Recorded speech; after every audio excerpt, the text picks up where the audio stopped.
Hello. Yes, this is Worthen One, and since our subject today is the illustrious Mr. Worthen, he's going to be in the guest chair. I'm Rob Raffealli, I'll be hosting. And yes, we didn't quite figure out who Jim Worthen was, but there's some chance that he knows. So here we are in part two. Jim, we were doing pretty well last time. We got up through your marriage to Kitty, and that happened, I believe you said, in Hayward. So I'd like to know about your return to Santa Barbara and what happened then. Yeah, well, you were a young man. How young? Well, Pretty young. Remember, my mother had to sign for me because I was 19. There you go. Yeah, and we had been in Santa Barbara for about 6 or 8 months. Mm-hmm. And right, that she had been sent to Santa Barbara to get her away from you. Yeah, Westmont. Yeah, nice trick, but you followed. So now you're married, and what happens? Well, we came back to Santa Barbara and rented an apartment. Kitty went to work for the Santa Barbara News Press. Mm-hmm. She had worked for the Oakland Tribune in Oakland, California, that was owned by our U.S. Senator William F. Nolan, mm-hmm. until he ran for governor and lost to Senior Brown, Pat Brown Sr. And her mother and sister, and she all in high school, she worked in the classified department of the Oakland Tribune. An interesting fact is she came to Santa Barbara and she, first in classified, she rose up to being head of payroll for the news press. And that, in those days there were a lot of reporters and a lot of people in the classified department. And the interesting thing was, in Oakland, with that terrible right-wing Republican owner, it was very, very integrated. Now it was a more integrated community. There were years before even a Hispanic or an Oriental or a black was ever hired by the news press. I don't know that they were before Kitty left. All right, so who was in charge of the news press then? T.M. Stork. After whom the tower at UCSB is named. Yes. Okay. And a old-time Santa Barbaran. And KTMS. Yeah. K. Thomas M. Stork. Yeah. And he, in fact, I have a belt that I wear with my Western outfit, a Western belt that says TMS Radio. And it was given to me as one of 50 on their 50th anniversary of that radio station that started in the same building as the news press. So she was there for many years. I went into first selling shoes, rose up to being an assistant manager of a shoe store, Lead Shoes, all women's shoes. As we used to say, we see more of our customers during the summer. And bad joke. And then Kitty and I bought a little duplex. I think we paid $10,000 down over on West Haley. It's now Cornell Street, and not a good area, but it was our first. And then we bought a house. My parents loaned me some money. It's as parents do. And we up on Calisita off of Filacumba Road. And we started our family, and our daughter Lori was born about 2.5 years after we were married. We got very active in the Presbyterian Church. It had a gigantic youth group. We were co-sponsors with 2 other people, Mrs. Pickering and a man named Harry Osborne. And did Harry Osborne become a Spanish teacher? No, Okay. he was. Different He Harry worked Osborne. for the electric company, and when the electric company people went on strike, he refused to strike, so he was persona non grata in the union for years. That's my motto. Yeah, and he invested with me, and when I got my real estate license, I started. First house I sold was a young cook that worked in a restaurant right next to the News Press on State Street, and Pasquale, who later became the Pasquale's restaurant and everything. But he wanted to buy a house for his wife. I don't think they were married, but they had 2 children. And so Kitty said, "Go, here's somebody who'll buy a house." And after talking to him, I decided that between the money he could scrape together and my 6% commission, if I found a house, he could get into it. And I helped him buy a house out on Encore off of Hollister and on Modoc in Goleta. Encore, one of those nice little tract houses. He always remembered that, and he always and he did pay me back my commission. I thought he would. And so that after that, though, I came to the conclusion that selling houses wasn't my thing. There were too many pieces. Like, particularly the wives would say, "Oh, we can repaint this, we can tear out the carpet," and all of a sudden it wasn't affordable. Or the husband would say, "I can't make these payments." And so, and in those days, Hispanics had a harder time getting loans. They were held to probably the same standards, but they had a harder time getting to the standards of the middle-class white worker. Okay. Gays couldn't qualify for a loan. If you admitted that you were husband and wife, or in those days, 2 gay men together with all the money in the world, lenders kind of didn't want to get involved because they didn't think it was stable.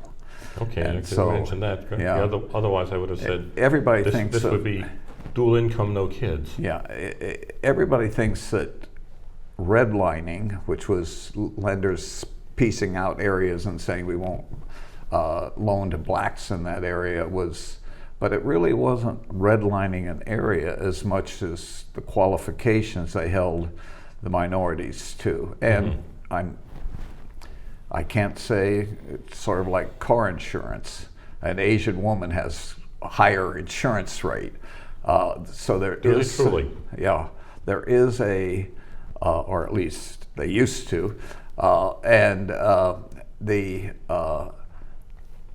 I can't say they weren't good business decisions, but it did suppress the ownership of minorities.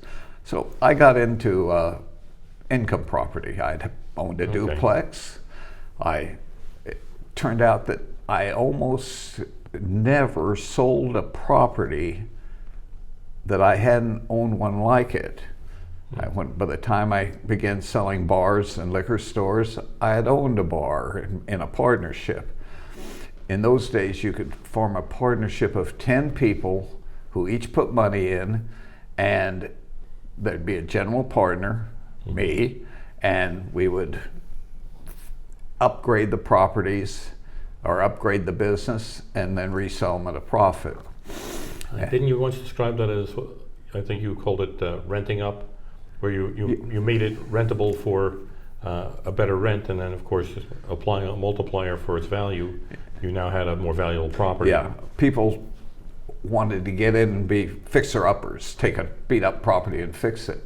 I began to look at, here's a place that the 2 bedrooms are renting for $500 a month, and here are the average rents are $850 a month. So we could buy it and slowly raise it to the $850, which would increase the value sometimes 30 or 40%, just so that became my forte. And that's also, I would go to investors who wanted to buy property, and I would find them properties that they could raise the rents.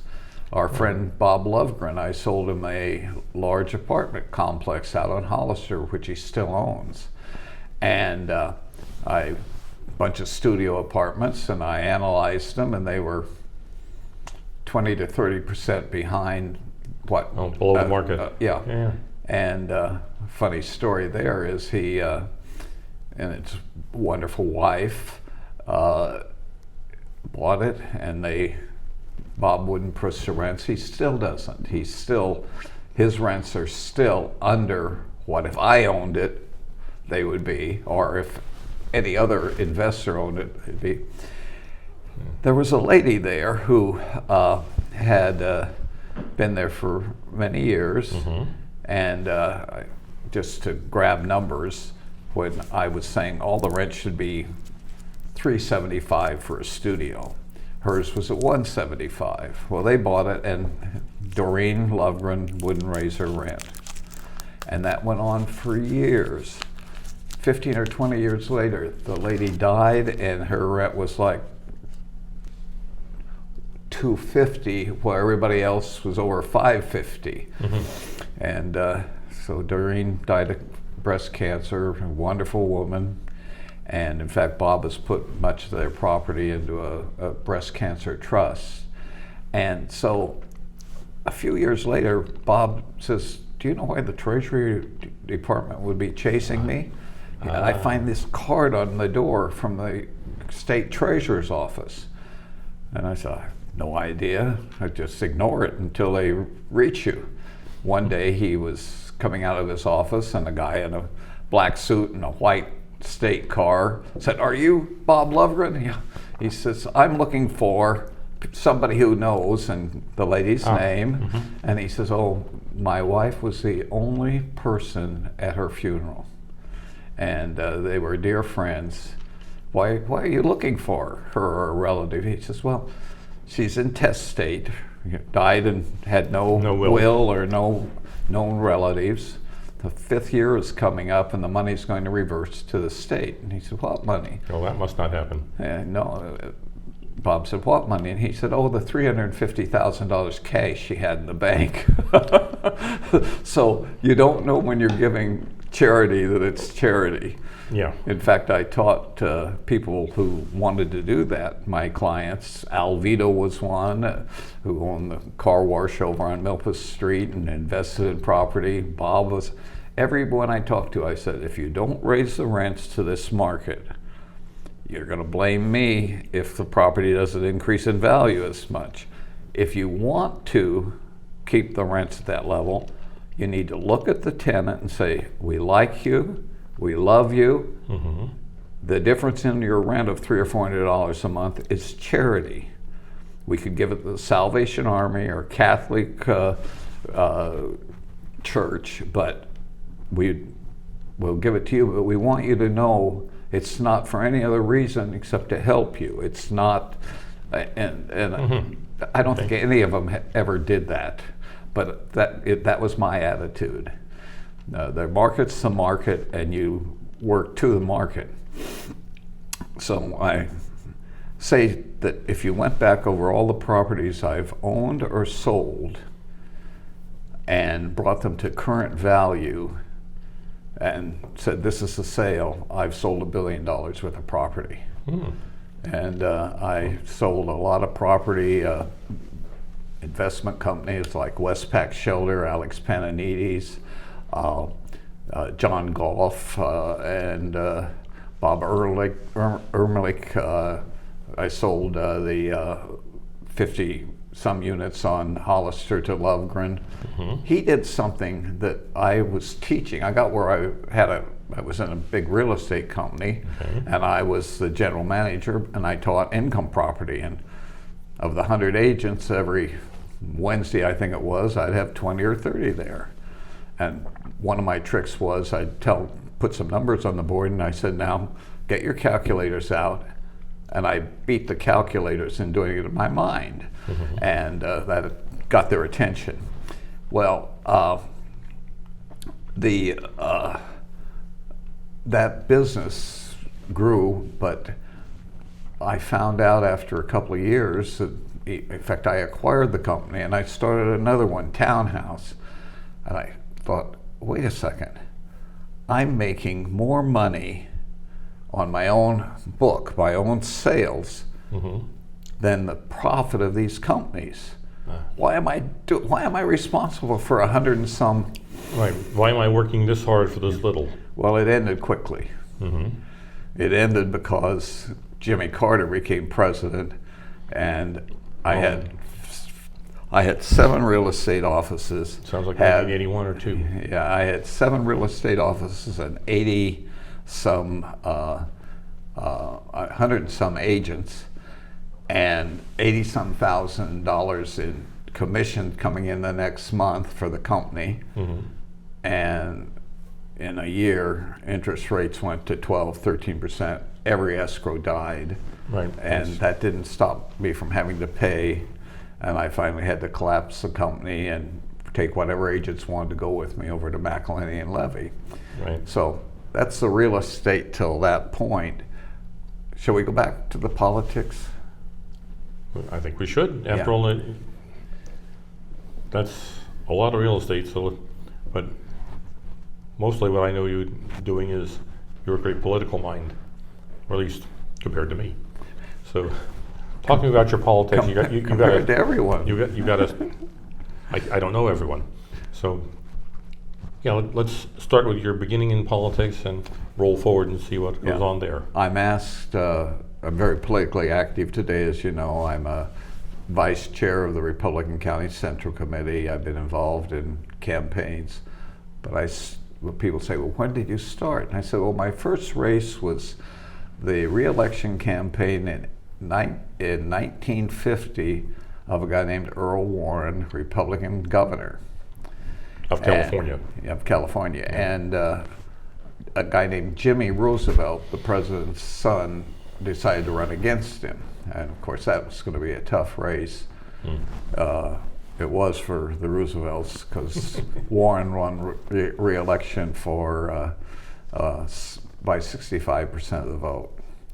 Wow. And that set him up to become the favorite son candidate for president in 1952. Against Ike? Against Ike, more than that, against Douglas MacArthur, more than that, against Mr. Conservative, Robert Taft, Senator Robert Taft. That must have been a bruiser of a The key is all Warren had been able to gather was the electoral votes from California. Right. He's a favorite son from a big state. Yeah. But so the other was, like we have Eisenhower as the supreme commander of the Allied forces in Europe. But by then he had also been president of Princeton University. Yeah. And so in the Republican convention, Warren gave his votes to Eisenhower, and that put him over the top. Oh. And he was paid back by being appointed Chief Justice of the Supreme Court 2 years later. So I should blame Eisenhower. Yeah, well, he later on said that was a big mistake. We'll buy that. Yeah, so when I moved to Santa Barbara, I started searching for how I could be involved. And I tell people that if you want to be involved in politics, volunteer. Ah, yes. You know, if you don't have to be paid, you can always find work. Yeah. And so the first precinct I was given was out along the flight path of the airport. And if you drive down and make a turn, you know, there's a couple of side streets there that are partly commercial and partly old houses. And so that was the only precinct they had left. So I ended up dealing with 30 Republicans and 140 Democrats on a dirt road and in a very poor area. And so I graduated to Ellen Canto Heights by the next campaign. And I'm just trying to imagine where that was, because I think some of that stuff built up quite a bit afterward. Were you someplace like Puente, or were you oh, no. closer to Patterson? Where would you have been? No, if you drive down Fairview, Oh, down Fairview. when it turns to go into the airport, it's at those streets off to the right where there are different, paint shops and mechanics and rent-a-cars and some houses. There were more houses in those days. Yeah, I actually do know those streets now that you say that's where it is. And so, but I was willing, and I had gone to the Central Committee offices, Republican Central Committee office, which was in Chinatown. We did have a Chinatown. on Ortega Street. Okay, so Jimmy's Oriental Gardens. Yeah, Jimmy's Oriental Gardens, Chinese Laundry, Republican headquarters, and American Independent Bookstore, the John Birch Society. Oh, I remember the American Yeah. Independent. And so they told me to call Lloyd Albright, and he turned me on to two young ladies, Wendy Kratz and, oh boy, she's a dear old friend, and my mind just went blank, Mary Shea, who became Mary Herron for about 40 years, married Ed Herron, a very big real estate name in the middle class, and became school board member, volunteer all over the city. And Wendy Kratz married a attorney from Montecito, who later became a supervisor from Montecito, nonpartisan but more conservative. So I was in Young Republicans, and I had a guy who wanted to run. His name was Frank Sargis, and he wanted to run for the Assembly. And the other Republican running was a guy named Howley, who had lost to James Hollister, who was our state senator. So it was Howley. And so I took on, just because we were all in the same club, I took on the Sargis campaign. By the way, he turned out to be the most liberal attorney in our area. And but we got our clock cleaned. I think we got 32 or 33% of the Republican vote. So, but you know, it was all volunteer work, and we raised a little bit of money. And Sargis had been a county council, so I got to meet a lot of people around the county gathering his signatures. Sure. I could give you a list of names that you would recognize. One of them owned the house, second home up on the top of the mountains, Rancho Cielo off of Raffealli Road, that ended up being sold to Ronald Reagan. So I love to tease the Reagan people and say, I was there getting a signature before Ronald Reagan was governor. And so, back to working at the shoe store, and then getting my real estate license, and a guy named Mike Deaver came to me. Mike was at that time was a field representative for the Republican Party in a system called CalPlan. He had from the Santa Clara line to the LA County line to work in the Central Committees and help the Republicans and help Republican candidates. And Mike had his offices in Santa Barbara. And in 1964, there was the courts ruled that state legislatures couldn't be federal, meaning having a house that represented property, Senate, and another that represented people, the Assembly, all over the country, not just California. So all of a sudden, all the state senators had to run against each other. And a young senator who had just won a special election and after a senator there died, and 2 years later won election to the state Senate seat in Ventura County, mayor of Ojai, Bob Lagomarsino. And so, see, I knew Bob, but I didn't know that he'd been mayor of Ojai. Yeah, and he, his aide on election night was so happy, he got drunk and got a 502. And he immediately resigned because the Lagomarsino family were liquor distributors. Lagomarsino beer and wine. Drivers. And so he resigned, and so Deaver came to me and said, they need to fill that position, and it's a unique position. Because of all these senators being forced to run against each other, it's going to be a paid for by the Senate seat, but a personal aid and campaign staff for the senators. And so that's kind of how they're handling reapportionment. And Senator from Ventura, Bob Lagomarsino, was running against Senator of Santa Barbara County, Al Weingand. And Al owned the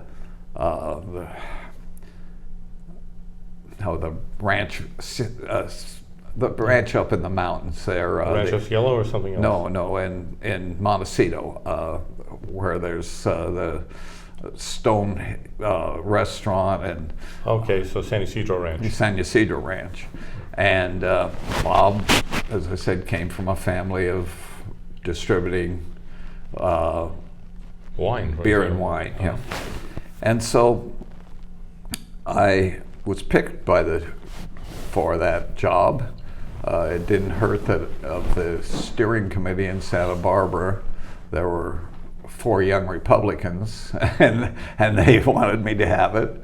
And so I went to work as a campaign manager and aide to Lagomarsino, which means tell me what to do and I'll go do it.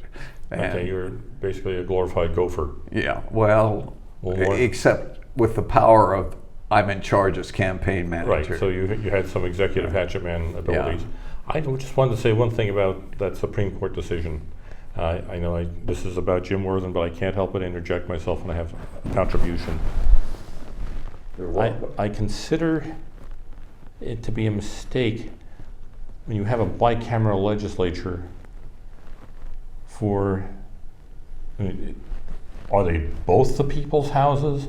I mean, what we had at the federal level, for instance, is the House of Representatives is the people's house. That's, they're all apportioned roughly the same population, that they represent the people. But before the direct election of senators was put into the Constitution with, is that the 17th Amendment? I don't remember which one. That's somewhere in there.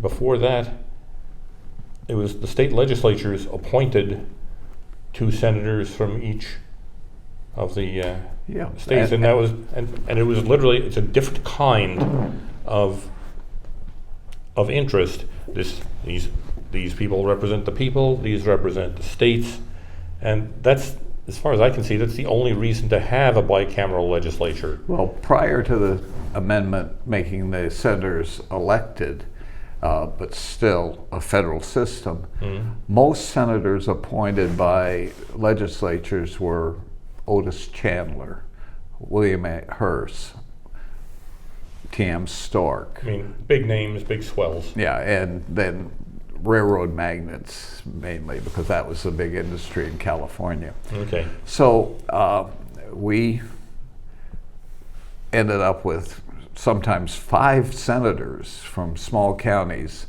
running against each other in this new in a new district. Right. We were lucky there were just 2 of us. But interestingly, every Senate race around the state, of the 28 or so, 40 senators who were forced to run against each other, the senator from the bigger county won. Strangely enough. Except Santa Barbara. Bob Lagomarsino not only won the Ventura County, we got 60-some% of the vote and beat Al Weingand in Santa Barbara County. We were the only campaign. I'm very proud of that. Also, we were the biggest Senate campaign in money till that date. We I got to remember, 1966, we spent $110,000. So we spent money, but Lagomarsino was incredible. Mm-hmm. He was a man of the people. Other politicians, even in those days, would get the precinct list, find the Republican or Democrat, go talk to them, knock on their door. And when people do that, lucky if they get to talk to 4 or 5 people in an hour, and some of them end up wasting their time. Bob said, no, I don't do that. We walk businesses, we walk streets. And you get out at Milpas and the freeway, we go up one side of the street, come back down, when our time to get back in the car. You talk to who you can talk to. And you go ahead of me, Jim, and you say, I want to introduce you to Senator Bob Lagomarsino. After I'm talking to the people, you go into a business and say, can I bring the senator and introduce you to the manager or owner? And then he gets in there and you say, do you mind if he talks to any of your clients? And customers. So you were seeing 30, 40 people in an hour. And funny story, on Milpa Street, there's a car wash near the freeway. And I think there's a USA gas station there now. Oh. And we were starting up the street, and I grabbed a guy working there and I said, I want to introduce you to Senator Bob. Oh, I know him. I said, really? And Bob, that's why the front man, advanced man, makes the introduction, so the senator or the candidate doesn't say, what's your name again? Or, and so Bob said, well, where did we meet? And the guy pointed to the billboard above the car wash, which was a paid Lagomarsino campaign billboard, and said, well, that's how I know you. So a different kind of no. Yeah. So as I say, we won big, and my campaign job, which, as I say, in those days, $2,000 a month was big money. It was, in fact, because you said that the campaign spent $100,000. I was thinking, yeah, that was an era when making $8,000 to $10,000 a year was a decent middle class salary. Yeah, and that didn't count my salary from the state. Right. So it was TV, radio, mailers, and a funny story in that campaign was Bob was loved in Ventura County, and one day we're up at the ranch, and two Democrats who were supporting him roll up toward the last week or so up at the ranch in Ojai that Lagomarsino's family had, and they start kicking these mail pieces out of the back of their truck. And I look and I said, what's that? And he said, oh, it's Al Wangant's mailer. We grabbed it at the post office. It was sitting there getting ready to be processed. They left it, we grabbed it, and here it is. I said, get that out of here. We don't want to know anything about that. And thank God the senator isn't standing here. So I had enough common sense to know what was good and what was bad. Yeah, this looks suspiciously like a crime. Get it the hell away from me. Yeah. So back to my family. My parents had moved to Santa Barbara. My brother had moved to Santa Barbara, and they were very proud of us. And Kitty and I, as I said, had a child, and we were active in the Presbyterian Church. My parents became active. My brother became active at the Libero, and so not in acting, but in electronics and building, and then he went to work at the library. But Bill was a troubled person, my brother. I think I may have mentioned that he was addicted in Japan to barbiturates due to his allergies, and it put him in a terrifying position. And so he he had worked even in Yosemite Valley and became an executive in Yosemite Park and Curry Company, managed the Curry cafeteria, assistant manager of the Wani Hotel, manager of Redwood Lodge, where the big trees right now are burning. And but he had, in all of his problems, he had developed agoraphobia.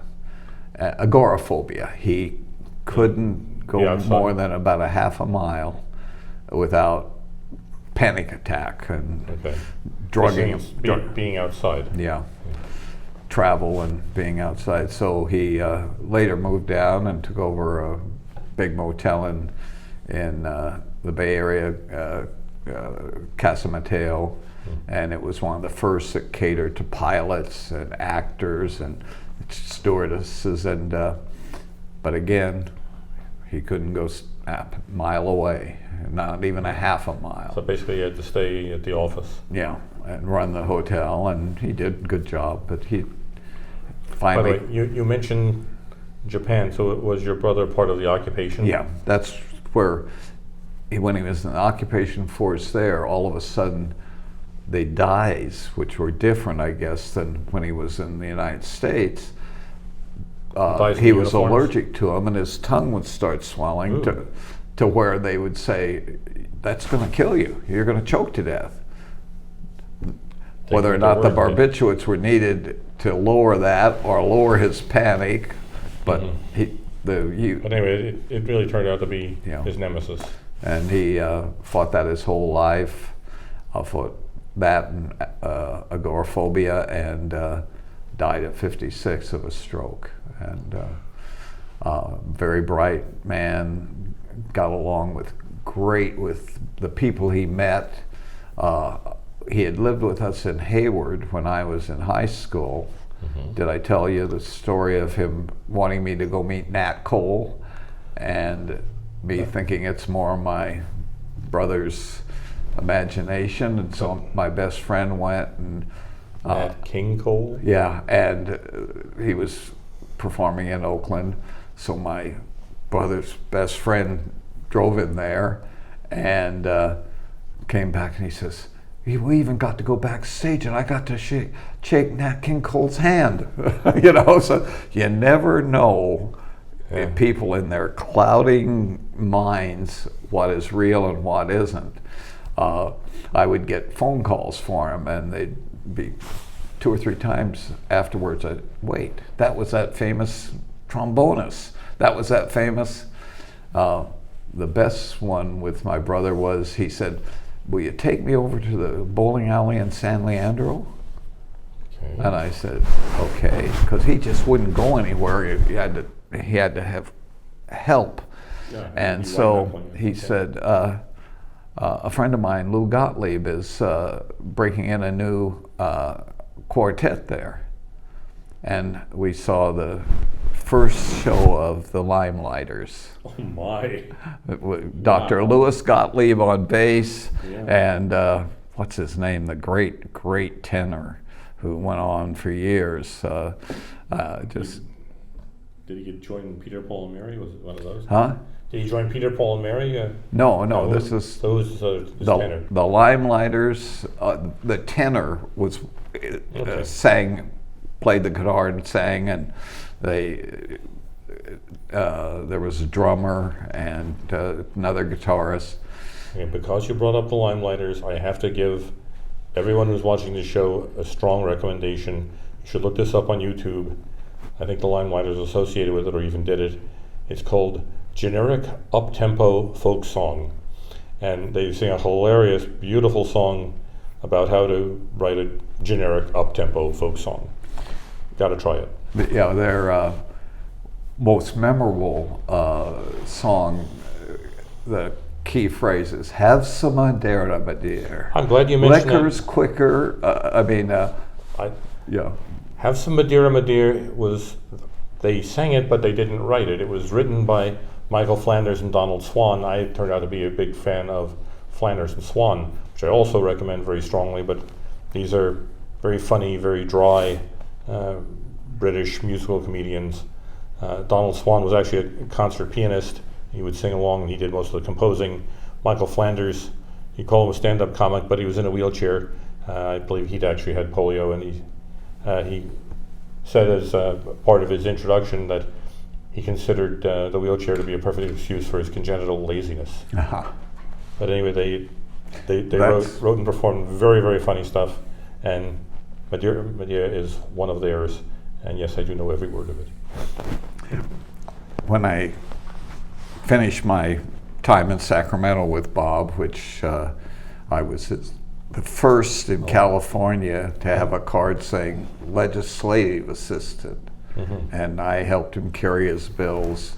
The district attorney, Dave Manier, would want some, the sheriff would want some, the attorney general would want him, because not only was he a respected senior Republican senator, He now was Ronald Reagan's senator because of Rancho Cielo.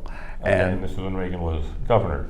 Yeah, he was first year of his governorship. I just want to keep you on track a little bit here. We only got about 18 minutes left or so, so I don't want to run out of show before we run out of life, or we may have another 2 or 3 episodes of figure out who you are. I'll move along quickly. I resigned after the year in Sacramento, went back into real estate, but began to continue to take night classes at Santa Barbara City College till I took a summer session at UCSB. That's how you became a knight? Uh-huh. You're taking night classes, is that how you became a knight? And I found I didn't even have to register for UCSB because after 2 courses during a summer, I was a continuing student. So, but things were different at Santa Barbara City College and UCSB than they had been back in high school and the Oakland City College. I was serious. I usually would read the books and everything 3 times. The 3rd time you can go through a book really quick. And I would sit before, in fact, when I was going to City College at night in courses, it scared my little daughter because I would sit at 5 and 6 in the afternoon reading through the books, and I'd start kill, building up the adrenaline. And turns out I got straight A's, became Phi Beta Kappa, and I would get angry if I didn't have the best grade in the class totally. And I'd even go in and argue with a professor. I know it drove an economics professor at City College, Stan Sophis, crazy when I came to argue about one question that I thought I was right and he graded me wrong. He said, "You got an A." I said, "But I didn't get the top A." And so learned that about education. Focus, hard work, the only answer, unless you're more of a genius than I am, and there aren't many. So to Only speak. a few of us. Yeah. So I went back into real estate. I decided to run for supervisor. The supervisor in the 3rd district, Dan Grant, had retired. I decided to run. By this time, I was in real estate investment. The DA that I talked about that sent us bills, Dave Manier and I became friends in Santa Barbara. He was an usher at a Presbyterian church. I taught Sunday school. His son John was in my Sunday school class. And Barry Capello had moved here and became assistant district attorney, and we bought real estate. And then I decided to run for supervisor. I forgot something. In those days, if you didn't pay your county and city property taxes, there was 1% penalty every year for 5 years before you had to pay them. Michael Toves, Bernie McElhenney, all the big developers had taxes that they drug out. It was cheaper than going and asking some banker that made $20,000 a year to give you a loan. Okay. And I realized I'm running for supervisor and I owe $80,000 in property tax. That's got to look bad. Yeah, so I withdrew. And but the hell had been turned loose on me, and they began to expose the News Press, which was owned by a Philadelphia paper, began to expose Manier and Worthen and Capello and the real estate, and they suggested that he was getting breaks because he was district attorney. As a matter of fact, I could go into our bank, Santa Barbara Bank and Trust, and sign my signature for $15,000, big money in those days, and they made it clear that they weren't doing it because of the district attorney. In fact, they wouldn't made him the loan. They were loaning me the money that we used in different investments. But this is because your real estate investments have been doing well, yes? But it turned out to be a political embarrassment, and for Munir's sake, we sold our properties, got our money out of it, but in fact, we had foreclosures and they had found a broker that I worked for had been part of an arson at a house that I had sold a client, and they tried to use that against us. We were investigated by the real estate commissioner, 40 escrows pulled that I had. We were investigated by the county grand jury, the state bar, and I'm proud to say that we were found completely clean. I've never had my real estate license. So you're investigated by everybody, and they say there's no charge to file. But it ruined our business, and we had to move on. And I went into a shell. Bill Clinton hadn't been president yet, so I hadn't learned that you just tough through it.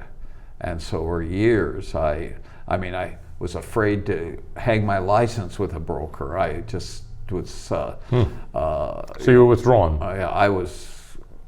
Well, when you get up in the morning, because there were 40-some articles in the news press about me, from front page to others, and pictures of my properties, pictures of documents, because they were after Munir and I, and at me. And when you get up on Sunday morning and rush out to get the papers so your wife and 10-year-old won't see the front page stories about you, you become shell-shocked, and I was for years. Yeah, that's rough stuff. It's very much like I think I recall Hillary Clinton calling it the politics of personal destruction. Yeah, it's nothing new. No. And it's nothing that she refrains from doing either. Yeah, it destroyed my marriage in that I became an adulterer. I ruined my marriage because I looked for gratification in other places. I ended up in a divorce and withdrawn from the church where I'd been for years, taught Sunday school for many years, and it was a black time in my life that was unnecessary, except I didn't know how to handle it, and my faith was such that it wasn't as much, as we call saying Christianity, in the spirit. So I would pray about things, but I obviously wasn't listening. I wasn't straightening out. Okay. And so it cost me that marriage. I, a few years later, remarried, and my son Josh was a product of that marriage. Our old friend Bob Burton used to say, "Well, you've had 2 marriages just like I've had." And I said, "The difference, Bob, is you're 2 less than a total of 4 years. I had one for 17 years and one for 14 years. It took my wives a lot longer to realize I wasn't worth it." So I have a wonderful daughter, grandchildren in Seattle. In fact, I think I've only met your daughter in the last year. Yeah. Whereas, of course, I've known Josh, your son, for, I don't know, probably 20 years now. Yeah, and I think you met my grandson, Matt, when he was here working with us. Matt was the same age as Josh. Yeah, that's, I don't know if we have enough time, but that's a great story. My daughter had Matt 3 months before my wife Barbara had Josh, and we all lived together in Rancho Embarcadero. And Josh loved to, he was really outgoing. He'd run into the wall. Let's move on as soon as we can to your ranching area. Because we moved. We're at about 8 minutes, so let's.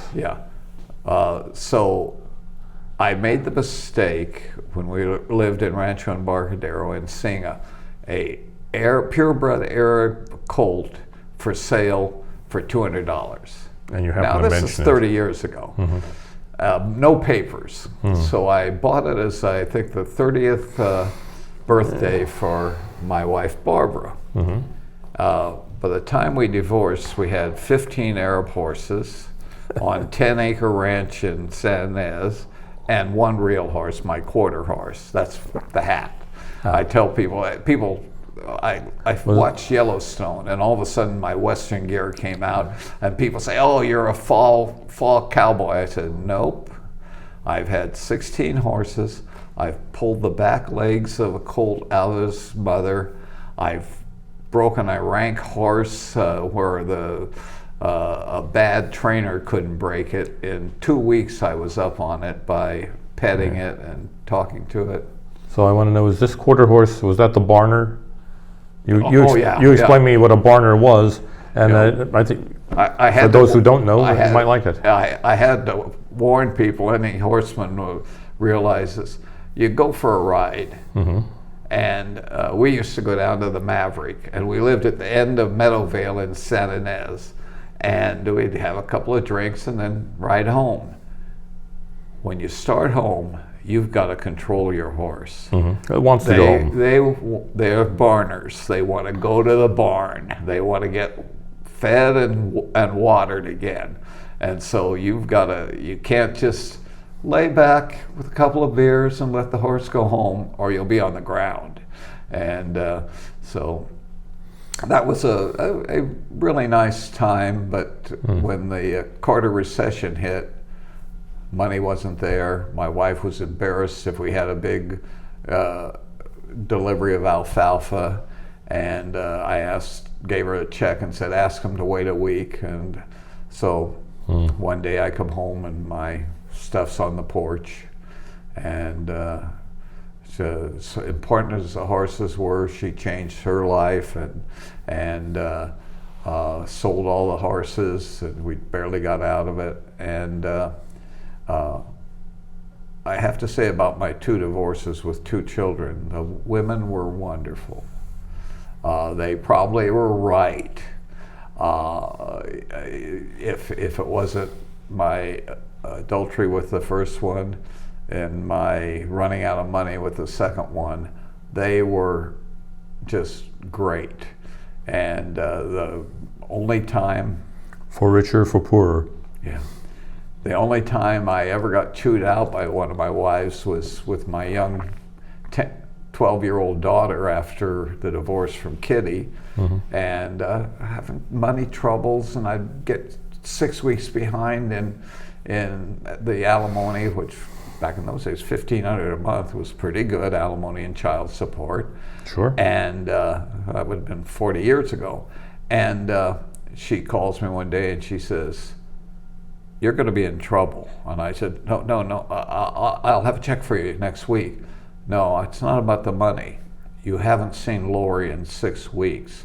If you miss a week of seeing your daughter again, I will turn you over to the DA. It's all I want is you to pay me when you can, but be there for your daughter." That taught me about what a father has to remember. The children are most important, and my wives in both cases remember that always. You remind me of the concept that there is no such thing as quality time, only quantity time. That you have to be there. You can't, skip several weeks and then make it up by, this time we got you a scoop of ice cream. No, they need you. How much time do we have? About 4 minutes. Okay. Well, that brings me to second divorce, getting along well with my 2 children, my grandchildren. They moved to Seattle, my daughter and son-in-law. Off and on worked with Microsoft. He's now an employee of Microsoft. My daughter, you asked about my daughter's going back to college. She never did, but she now runs a... I asked you about your first wife going back to college. Pardon me, yes. That would be Kitty. But the same thing happened with my daughter. Oh, okay. My daughter, after that one semester at Westmont, never went back to college. And she was in Westmont one semester too. And so, but she now runs a private school of over 300 students, very, Microsoft, Amazon, Google children, and who don't want public schools and can afford $30,000, $40,000 a year. And my granddaughter is the youngest female executive in the Seattle Seahawks organization. Matt yes. is a junior executive at AT&T. I can't believe that you're neglecting the part where you met me. Yeah. I know where I rate. You and Bob Lovegren were important in the development of what we're doing today in my career in communication. I got into the radio because I got mad when a conservative and liberal 2 minutes. radio show on KTMS, the conservative left, and I was worried, and so I called the general manager of KTMS and said, listen, you can't get in those days it was rhinos and gold, Rockefeller people. You can't get one of those to represent the conservative cause. No. And I said, all I ask is when you get an applicant, let me vet him for you. He says, why don't you do it? And I ended up doing that show head to head on KTMS radio for about 10 years, and then over into doing it here and doing this show here. Yeah. It's been a blessed trip. Personally, after about 10 or 15 years of teaching Sunday school, being active in the church, after my second divorce for about 10 or 15 years, I didn't go to church.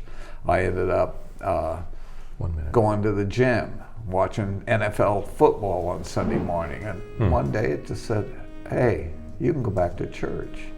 And I did. You've gotten a lot out of that.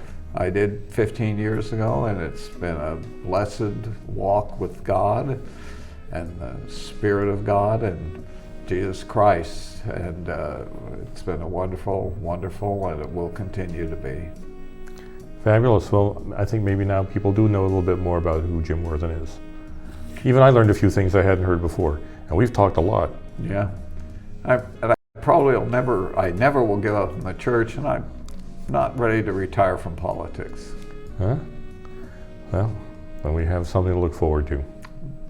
Rob, thank you so much for this. It's been a reversal of roles. I always ask people to tell their life story, and every show I start out with, as you did with me, where were you born? And thank you. Welcome.